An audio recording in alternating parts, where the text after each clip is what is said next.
Hi, thanks for joining me. Gary Zacharias with the Apologist bookshelf. I have a book called Jesus Among Secular Gods, and the subtitle is The Countercultural Claims of Christ. Ravi Zacharias and Vince Vitale, or Vitale, I'm not sure how to pronounce his name, are the co-editors of this. I wanted to look at chapter 7 in the book, and it's dealing with something that we see around us so much these days, looking at a counter claim to Jesus. If you don't buy into Christianity, what do you buy into? This chapter is on hedonism, and it's got the quotation here, whatever makes you happy. And this is Vince Vitale who's doing this chapter. They alternated chapters.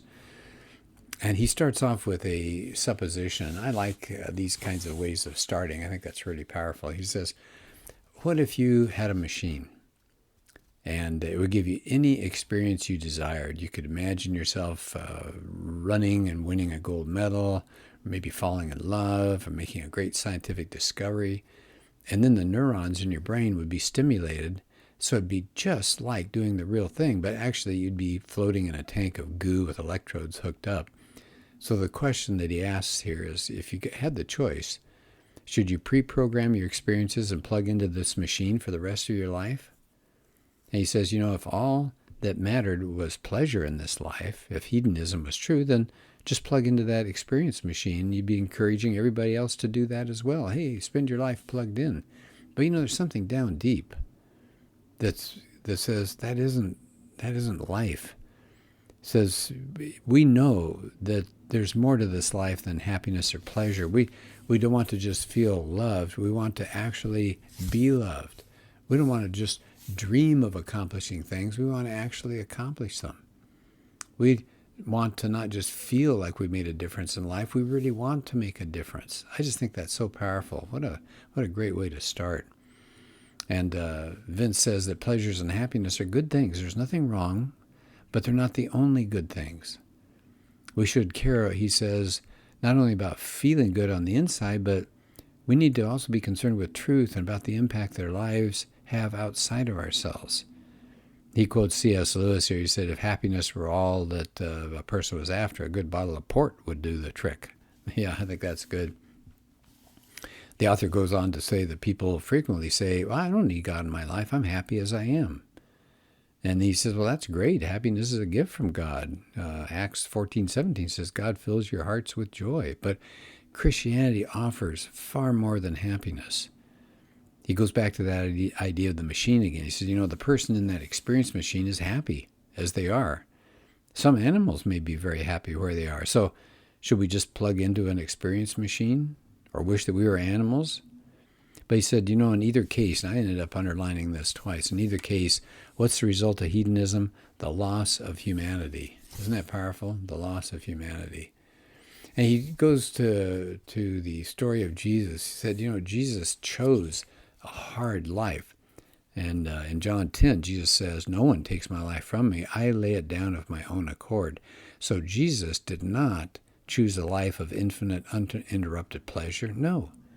He lived the most universally lauded of all time. It's a powerful argument against hedonism. He looked at it and he rejected it. And he points out just how troubling Jesus' life was. He said we kind of sanitize it, but he didn't have a place to put his head down. He told one of his dear friends, get behind me, Satan. He knew anger because there were unjust authorities around there that he called hypocrites and blind fools and vipers. And he saw with great sadness the temple being prostituted, basically. And toward the time of his death, he said, my soul is overwhelmed with sorrow to the point of death. And when he's on the cross, what does he yell? My God, why have you forsaken me? He had trouble from start to finish. They said, but it wasn't just that he had a troubling life. More than that, he actively went looking for trouble. And we know all these stories of him confronting evil. He says also there were a lot of days when Jesus could have looked for his own pleasure, but he went for other people's hurt and finding out what they needed and helping them. And he has a reference to Luke 4:18 that Jesus reads to the synagogue. The Spirit of the Lord is on me because he's anointed me to preach good news. So Jesus went looking for trouble. That's what it took to save us. But Jesus not only went looking for trouble, he was a troublemaker. He died so that we would die. And it said for Jesus and for people who followed him, there were counterfeit gods out there that were not to be sovereign or masters. And then he compares that to what's going on today. Vitale says in a culture that says, hey, be yourself, look after yourself, you got to express yourself, trust yourself, you got to treat yourself. Jesus says what? Luke 9:23, deny yourself and take up your cross daily and follow me. Now, Vitale says, well, look, are there a lot of moments of pleasure in a Christian's life? Sure. Is there joy that comes from knowing you have a purpose, you're a child of God? Sure, definitely. But he points out that pleasure and joy are only gifts that we can receive with integrity when we're not plugging into an experience machine, but we're living with the love of Christ in a real and a really troubled world. He says, let's take a look at money. He has a section in this chapter on money. He said we get distracted about that. And he says money and sex, those are the two great distractions in life, money and sex. And he said we want often to shut out the outside world so we can be untroubled by all the things we purchase. And Jesus challenges us. What does he say? He pleads, don't plug into this.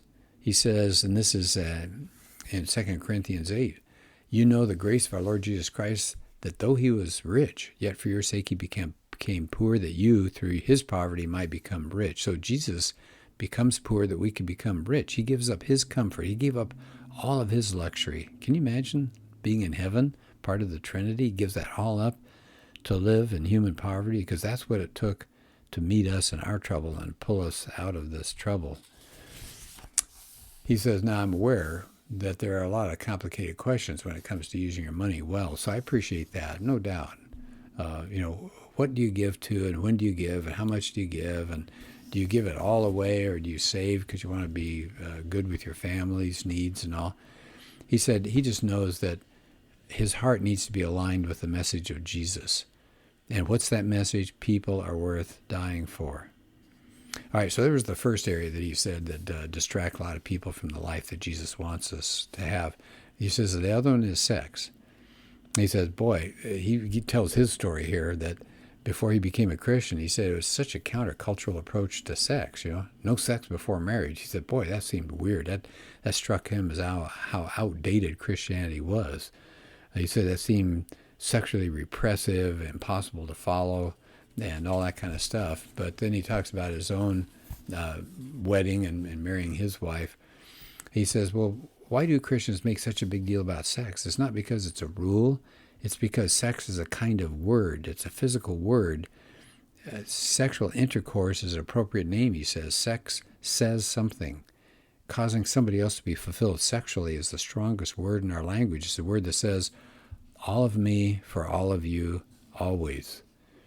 And so he talks about his own relationship. He said he thinks he and his wife, by waiting to have sex with each other, he said, we're back to that, all of me for all of you, always, to know what it meant, to feel like it, to be able to trust that when you said something to each other, whether it was verbal or physical, it was the truth. And that it might have been enjoyable to have sex before marriage, that his wife was worth waiting for, and that being careful with her heart was way more important than fulfilling his own desires. And he realized, I like this, he said, there's a lot of things you could say on this topic, but he said, God's rules are not outdated. They're not an attempt to make us boring. It's not trying to spoil our fun. It's not an arbitrary test. They're a gift because he loves us and he wants the best for us.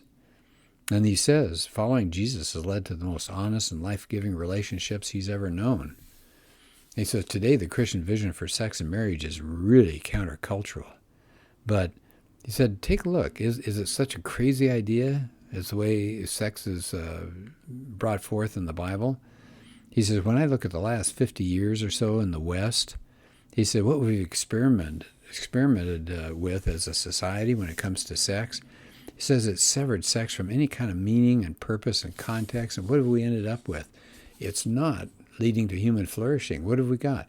Divorce rates are skyrocketing, much more addiction to pornography, marital unfaithfulness, abortion, sex trafficking, on and on.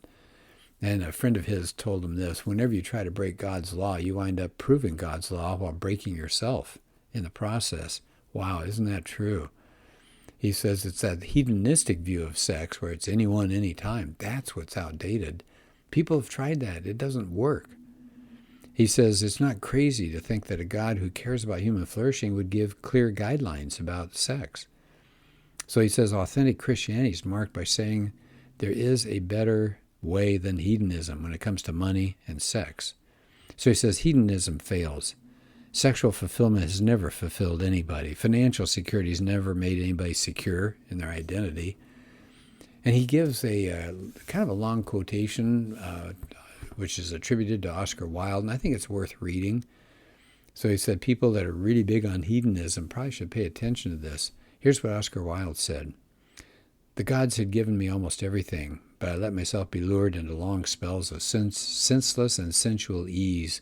Tired of being on the heights, I deliberately went to the depths in search of new sensation.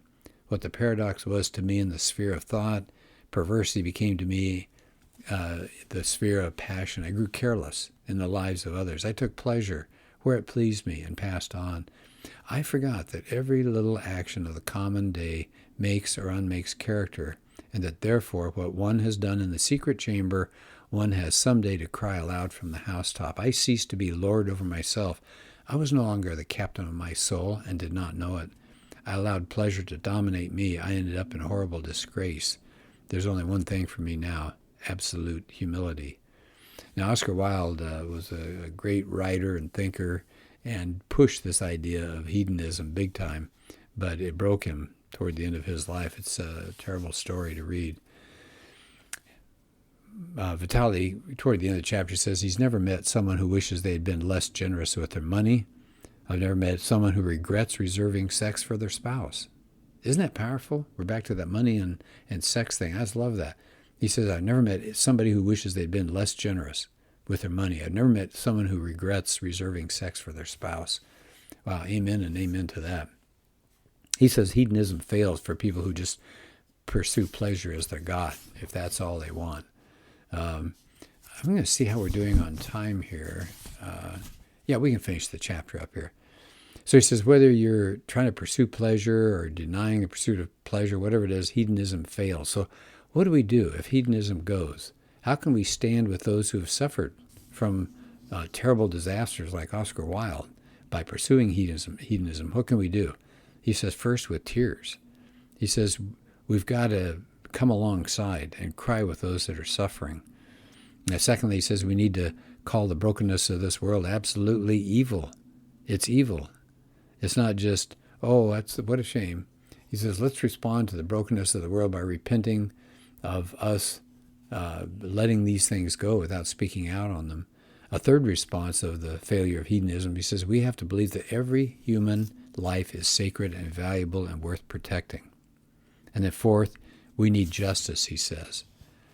Yeah, no kidding. He said, we've got all this evil out there. And he said, we need a God who is fully committed to both love and justice. Fifth, don't let people suffer alone. God will be with them. We need to be with them. Finally, he says we need hope. And he gives an example of the future of the Bible, what it says compared to hedonism. Do you just want to play with your Xbox more? Do you want to spend more money on your home? Do you want to get a fancier car? Those all disappear. And yet, Revelation 21 gives us a different picture. God's dwelling place is now among the people, and he will dwell with them. They will be his people, and God himself will be with them and be their God. He will wipe every tear from their eyes. There will be no more death or mourning or crying or pain, for the old order of things has passed away. He says, how much of our life has been spent plugged into an experience machine? And who's getting hurt by that? And what opportunities for real relationships are passing us by? He ends the chapter by saying, we know we're called to a life that's greater than what hedonism offers, more than just plugging into that experience machine. He says, what we don't know is whether we have the strength to say no to our selfishness and to say yes to sacrificial love. So he says, our problems with hedonism is not intellectual, it's a heart problem. So there's only one that's going to offer a real change of heart. It's the God of Christianity. What does he say in Ezekiel 36? I will give you a new heart and put a new spirit within you, and I will remove from you your heart of stone and give you a heart of flesh. So Vitale ends up by saying God calls us to more than hedonism. He says we need a challenging and meaningful life. He says, down deep, we know that we were made for this. He calls us for a life that one day we can look back on with gratitude. And he says we just need to ask him. He can give us the heart, the spirit, and the strength needed to live that life. So I hope that gives you an idea of this book. I like it a lot, Jesus Among Secular Gods. And what a challenge to all of us. It's so easy with the kind of money that we have in this country and the pleasures that are at our fingertips to live that kind of life as opposed to a life of sacrifice and giving ourselves to God and giving ourselves to others. Powerful information. All right, thank you, and we'll tackle another book soon.